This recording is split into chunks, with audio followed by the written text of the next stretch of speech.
Monologue for Shut-Ins, number 274. Hey, newsflash. The International Handball Federation has just ended its requirement that women players wear bikini bottoms when they compete. Yeah, and now everybody remembers that the Norwegian team was fined for breaking the strict handball bikini bottom rule.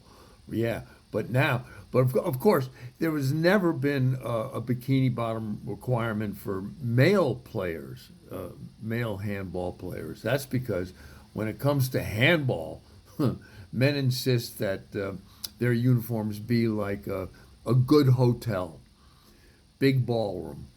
You know what I mean? An American Airlines flight attendant was punched in the nose by a passenger recently and suffered a concussion.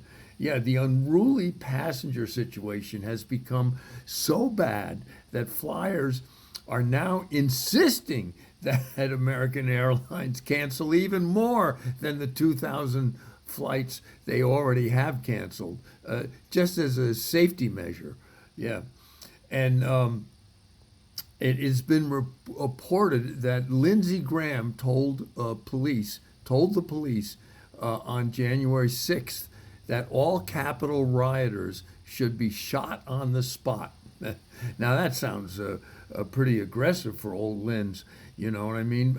Except until you realize that when Lindsey says shoot, he doesn't mean with a gun. Hey, but waving. Jeff Bezos and Bill joined Bill Gates on his 66th birthday for a lunch on a remote Turkish island.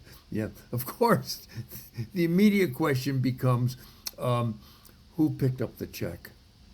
And the Oxford Dictionary word of the year this year is vax. Yeah, that's been determined, vax. Or if you happen to be a city worker in New York City, unvax. Yeah, 9,000 firefighters and police have been put on unpaid leave because of their refusal to get vaccinated. I guess that means it's a good time to be an arsonist in New York City, don't you think?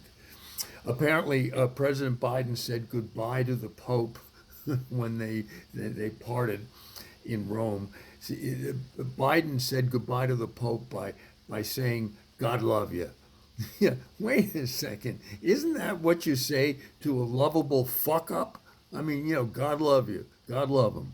Yeah, I guess the Pope must have just called Biden a good Catholic. And at the climate summit in Scotland, President Biden formally apologized for Donald Trump pulling out of the Paris Climate Accords. Yeah, it marked the first time that there's ever been any kind of apology for Donald pulling out. And today is Election Day. Yeah, Election Day is the one day of the year that Asian American, every Asian American male on Election Day thinks he has to take Viagra because it's Election Day. Anyway, Monologue for Shut-Ins, number 274.